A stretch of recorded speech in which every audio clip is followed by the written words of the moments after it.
Yes, indeed. JKL, powered by Telcom, moving with you. Talking live here, one-on-one, with IEBC CEO Ezra Chiloba about the elections. 5 days, 5 nights away. And Monica, should we go to the tweets? Bob Wafula, you know, this thing of yours, I don't know, Bob, it's not working, huh? Bob. All right. Hakini Maisha says, Ezra Chiloba, do you and other commissioners and secretariat have adequate security? We've always had security to a certain level, but we expect enhanced security. A conversation that we've been having with the IG's office, and by this morning they were confirming that they're actually working around that. Yeah. So outside this door when you came, are you with guys? Do you have guys? You know, my job.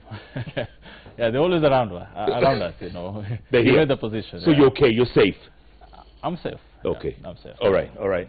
Thank you. Faith Mutembe, you say, even in absence of electronic results on Form 34A are final. How will they be able to validate, collate, compare them? The law talks about transmitting electronically the prescribed form. Our interpretation is that form is Form 34A and is the authentic one. In the absence of electronic results, we still revert back to Form 34A. Yeah, so, and the constituency returning officer should be able to handle that before they make their decision in terms of the finality of the results. And that means they must be able to receive all the results from the polling stations. Yeah. Yeah. Okay. Stephen Mutua, no, as in not confident. I'm concerned about the functionality of the ICT system. Please, Chiloba, brief us on the system. Well, the system has 3 components, 2 components on the polling day. One is verification of voters. That means you show up at the polling station, we identify you biometrically, a process that should be very first, before we allow you to go vote. And after the voting, in the evening, the polls are closed, we'll be able to count the results manually and be able to transmit the final results using the system, a component or an application we call the RTS, Results Transmission System.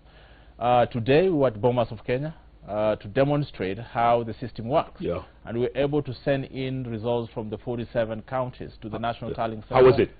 I mean, it was good. It worked? Yeah. I mean, people who saw it, they told me, now, Chief, I think we are ready. We're ready to move. And there were diplomats, and there were electoral observers, there was journalists, all kinds of folks. Everyone, both international, local. Yeah. And I think people are now more confident in terms of the system than before. Good. Honorable Boniface Ngige, you say only political goodwill and citizenry cooperation are needed for a smooth election. Okay. I think what he's underscoring is this. The Commission is responsible for what we call the infrastructure of the election. We must ensure that the materials for elections are procured in good time, distributed in good time, in the right place at the right time. Yeah. The people who are supposed to vote, we have a proper register of voters. We will run an efficient election operation. But at the end of the day, it will be the political class and the general citizenry to say, yes, this is it, and we are moving on. We believe in the outcome of the results. Yeah. And some things are beyond our work. Sure. And if you look at the history of this country, there is a way in which we react to processes and results, to institutions, in a way that undermines the same process. So if we change our mindset, in the words of the late Chris, he said, look, let's move away from the mindset of 2013 and welcome to 2017. And we succeed in this process, let the country be able to move forward. Well put, well put, well put. Are the papers in the constituencies, are all the, what is it, how many polling stations? We have 40,883 Are the papers there? Which papers? Oh, ballot papers. Ballot papers are still with us. Will be. When do you start distributing or delivering? I'll tell you, the last day will be 6th. But we started distribution I think tomorrow. And there was a story that from 33 polling stations, you'll be conducting it manually. Why is that? Yeah, let me explain. You know, we acquired this technology late in the day. We are running against time. The schemes. That's the KIMS technology. And we had a component called the CRMS, the Candidate Registration System. We allowed political parties to conduct their nominations and upload the results of their nominations in this system we call KIMS. And every time, of course, we needed to close that chapter on the 10th of June to allow the technical people to start preparing the kits for the election. That means transferring the data from the CRMS database to the now the results transmission database. Those are the candidates that we had. But, you know, we had a lot of disputes. Some people rushed to court. By the time our operational timelines were running out, they were still in court. Even today, we are still receiving court orders. Good Lord. So these candidates who came after we had closed the CRMS system, it means that they will not be part and parcel of the data that has already been loaded on the kits. So for them, we'll be able to deal with them manually. About 33 seats, maybe +4 that following the court orders we received yesterday. Right. There could be about 37. But one thing we have to be I wish to confirm is that the presidential candidates are in the system. They're all in the system. Yeah, we're going to run theirs. In fact, the law only focuses on presidential elections, but we're trying to diversify. Tell me something. Yes. People who have died from registration to now. Right. What happens to them? They will not vote. Are you sure? Yes, 100%.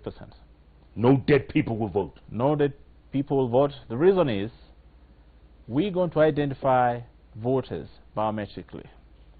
You must show up and place your fingers on the KIMS technology, so we'll be able to identify you in that manner. Even in the unlikely circumstance that we are not able to identify you biometrically, there's a procedure put in place to ensure that only eligible, living eligible voters are allowed to vote. And there's an accountability process along that has been put in place. Yeah. So from where we sit, there's no way a deceased person will show up to vote. Yeah. Yeah. You know, when you're done with this election, there's a couple of African countries I know where you could sell this system to, huh? Oh, I'm not a vendor, so I'm not a merchant. Okay. Yes. Text messages. John Tirop in Eldoret. You say, IEBC is the most trusted body to oversee an election in our country since independence. The threat is when the systems fail. What is the plan that IEBC has? I like that observation. When people see things not going the right direction, of course, they get worried. And most of the burden that we bear arising from the 2013 general election, when the results transmission and the voter verification did not work optimally, that's why we have these challenges and mistrust in the electoral system. But in the current situation, if you compare this situation and the situation in 2013, one of the things is that we learn, or you'll see that we acquire this technology well in advance. As early as early as April, we used them during the May verification exercise, where Kenyans were given an opportunity to go verify that they were registered voters. Yeah. And about 7.9 million Kenyans showed up to verify that they were actually registered voters. So it gave us a perspective in terms of how the system works. So this time around, we are ready with it. Last time around, we had challenges with testing. This time around, we can say, with respect to results transmission, we've been testing since June 7th on a weekly basis. Today was a culmination of that testing to demonstrate to the Kenyan people that the system works. Mobile phone provider. Yes. What if that crashes for some reason? What if network goes down? We've done something different this time around. One is that, first of all, we're working with all the three major mobile service providers, Safaricom, Telcom, and Airtel. In addition, we've acquired satellites for certain polling stations where we think there'll be challenges with the network. But most importantly, we're going to ensure that all constituency tallying centers have satellite devices, so that if everything else fails, at the polling station and the constituency level. When it comes to the other network, we have satellite to enable the presiding officer to transmit results from the tallying center. You've thought of everything, haven't you? You've thought of everything. We've tried all of our best. Monica. Yeah. Richard Nyakinya. I thank IBC for the good job so far. Will the manual transmission of the said 3 constituencies also affect the presidential votes? Good question. It will not affect presidential votes. The reason is they are separate. So the data for presidential is separate from the data for the other seats. So we will not transmit for that particular seat. And if that's the case, it will not affect the other seats. Yeah. Okay.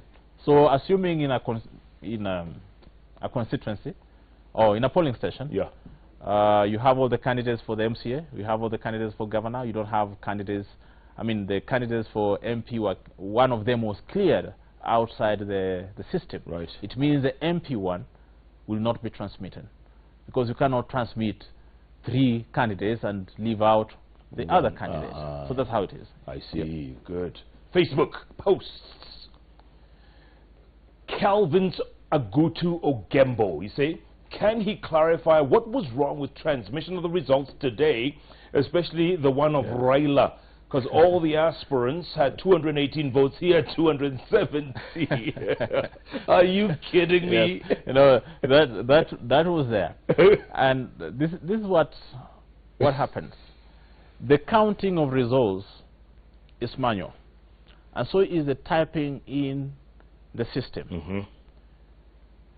Often, and we've seen this since 2012, every time you use technology to transmit, the text data that you enter into the system will emerge with some error, 1 or 2, a margin of 1 addition, 1 subtraction, just because of typographical errors. And that's why it's important for you to have the 2 set of data. The one that is text, which is you're just typing in, and the one that is a form, which we have to scan. And the reason for that is that to ensure that you have the information from the scanned form, which for us is the final source of information. So what was the 217? So that was actually a typographical error. We looked at it and we noticed what had actually happened. And those cases are likely to be there. They've always been there. You end up either an additional, but eventually that form, because it comes together with it has to coin. And then we also have to train, of course, our officers. The training that's going on now, we've been emphasizing that on the election day, these are likely errors. So you have to ensure that your people are properly trained.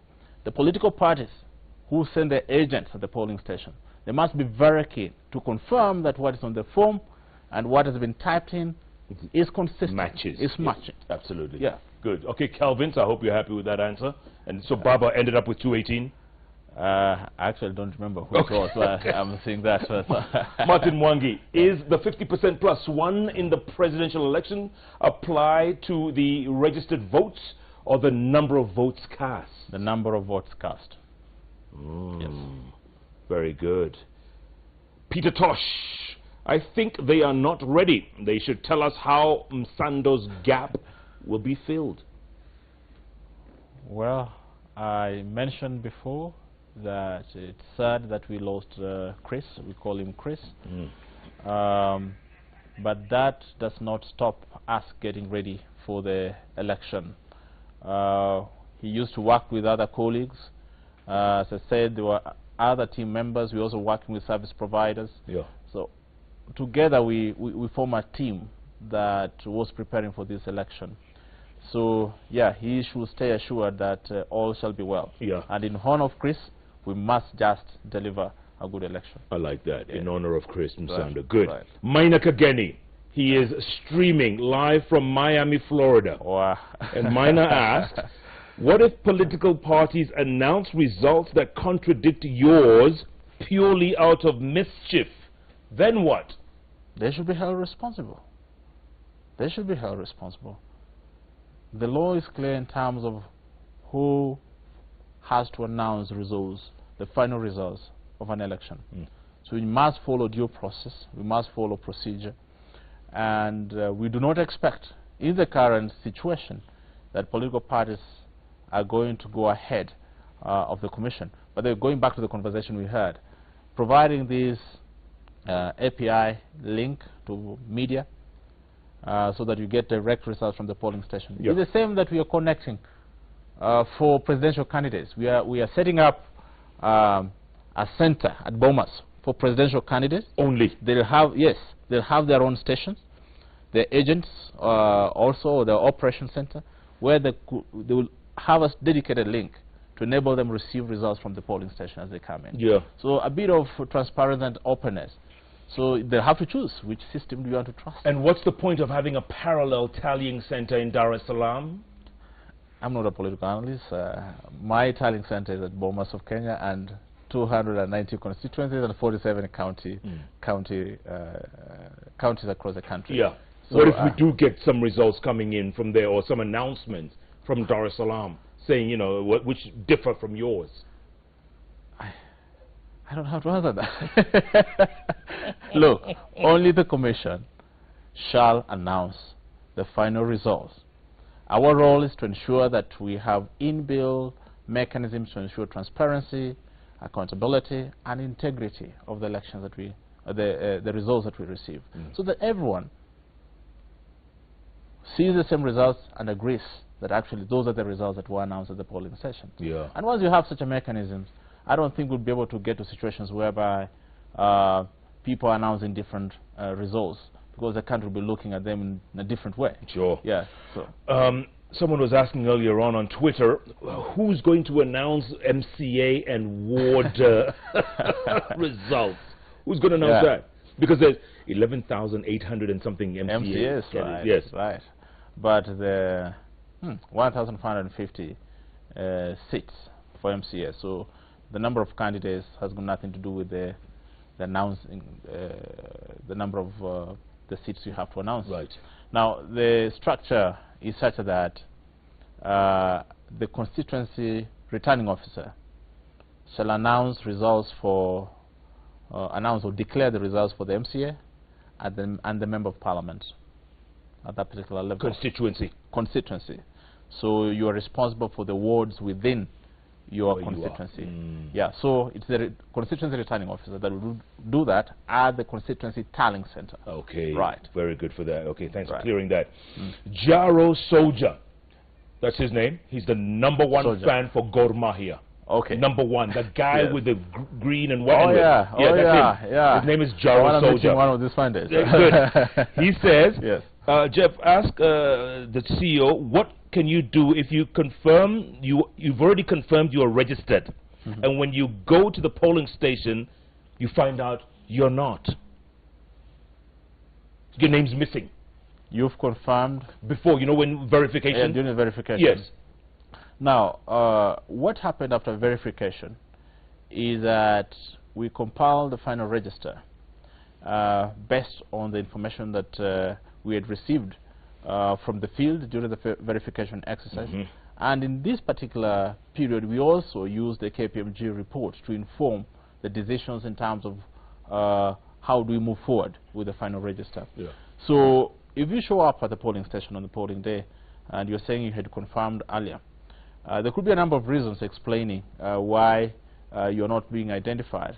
Either there's something wrong with the biometric identification, that means your fingers. Right. What we'll do is that we'll create chances to determine with finality whether you actually are registered voters or not.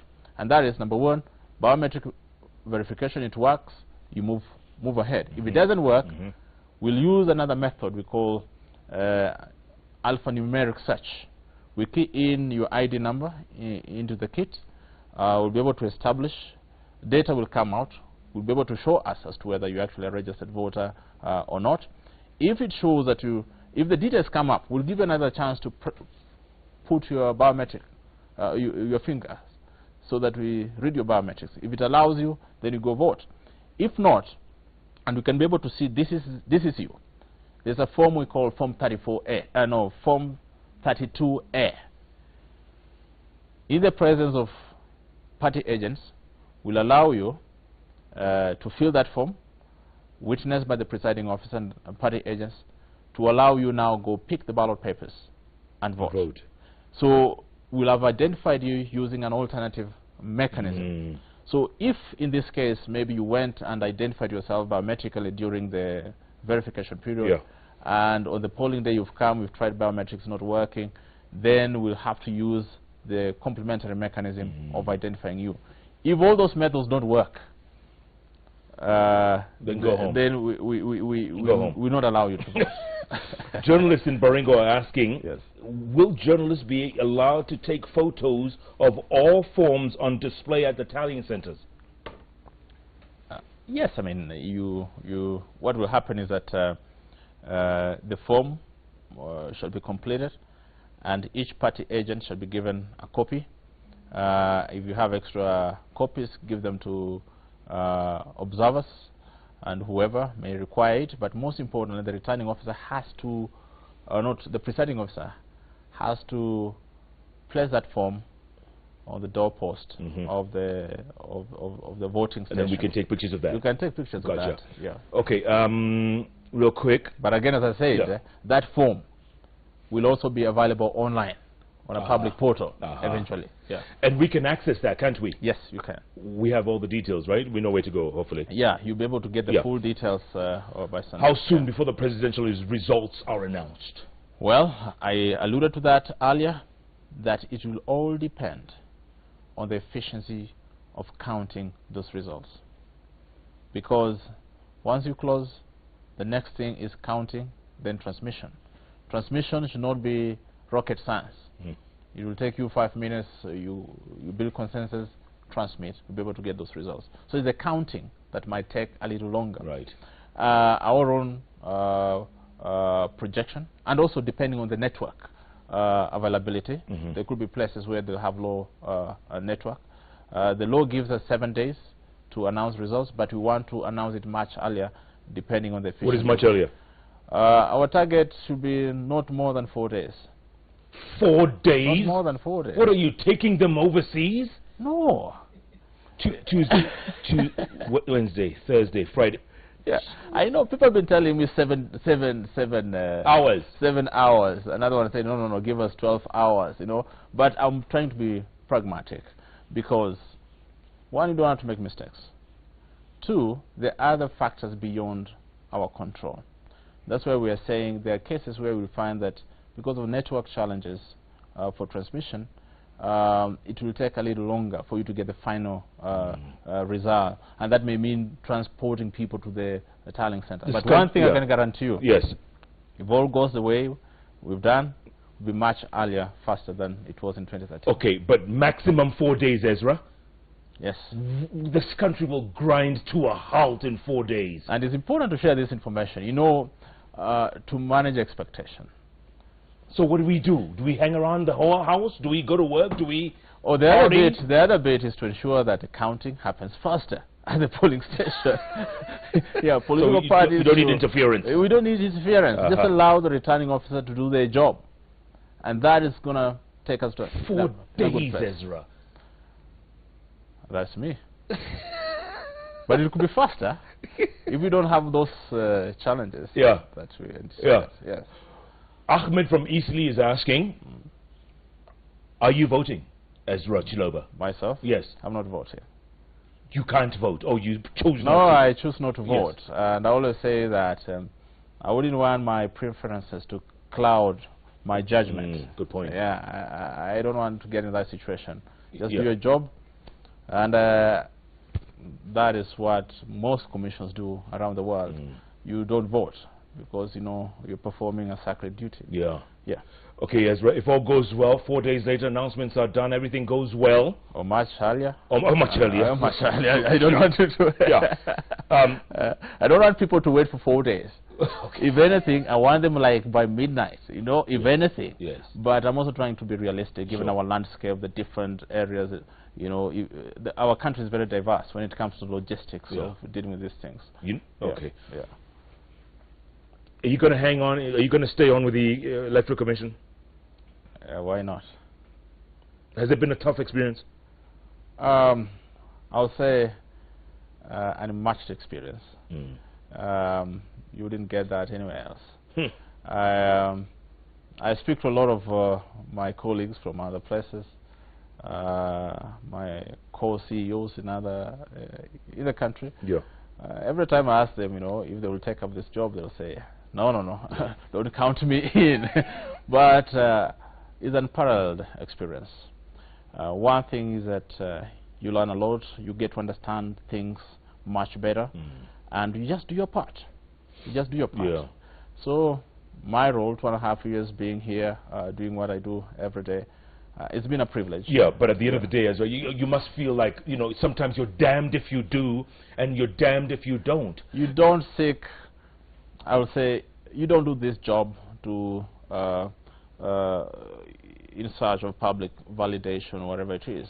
One thing is that you just realize fast enough that you're not a friend to anyone, especially political competitors. Yeah. You're not their friend. You must stick to what the law says. And that's one of the greatest lessons I've learned. Stick to the rule of law and fight for it. Absolutely. Doesn't matter how long it takes. Absolutely. Ezra, I'd like you to look at, is it Owen or is it Saimo or Mariga? Who is it? Owen. That camera over there, Ezra. You're talking to Kenyans. 5 days and 5 nights to go before the big day. Right. Talk to the country. Fellow citizens, I want to assure you this. For the last 2.5 years, we've been planning for this election. And now we have 5 days to go. I hope you're gearing up to play your part. On our end, we've put in place systems and processes to deliver free and fair and credible elections. But we know we cannot celebrate this success if you do not play your part. So we count on your support. Come Tuesday, turn out in large numbers, vote for your preferred candidate, and allow the Commission to be able to count and announce the final results. At the end of that exercise, let's go back home and celebrate for having taken part in making our country much better. Thank you very much. Well done, Ezra. Ezra Chiloba, in the words of Washira Coach Waruru, my boss, he says, this has been very informative. Thank you for that. Thank you very much. Thank My you pleasure. for the information, really. Appreciate it. My I'm pleasure. sure a lot of the folks around the country feel more confident, and that come Tuesday, go exercise our democratic right. Sure. And life goes on, like Tupac said. I appreciate it, Jeff. Thanks so much. Thank you very much. Ezra Chiloba, folks, live right here on the bench. You know, if it's Wednesday, it's all about those 3 letters on the keyboard that follow each other. JKL. I hope this show was as informative for you as it's been for me. And yes, with 5 days and 5 nights to go before the general election, let's make this country proud. Let's all be proud to call ourselves Kenyan. +254 Tukona plus Kibao, as they say. Tomorrow morning on Hot 96 with Jeff and Jalas. Please tune in from 6 a.m. to 10 a.m. Our guest tomorrow, the Sultan 001 will be in the house. Maybe. Yes. We hope. Stay tuned for that on Hot 96 tomorrow morning. Thanks so much for being a part of Jeff Koinange Live. Thank you. God bless. Good luck. All the best. And 5 days to go. Good luck to everybody. Jeff Koinange Live. Powered by Telcom. Telcom. Moving with you. Thank you, sir. Good job. Well done. Thank you very much. As always, man.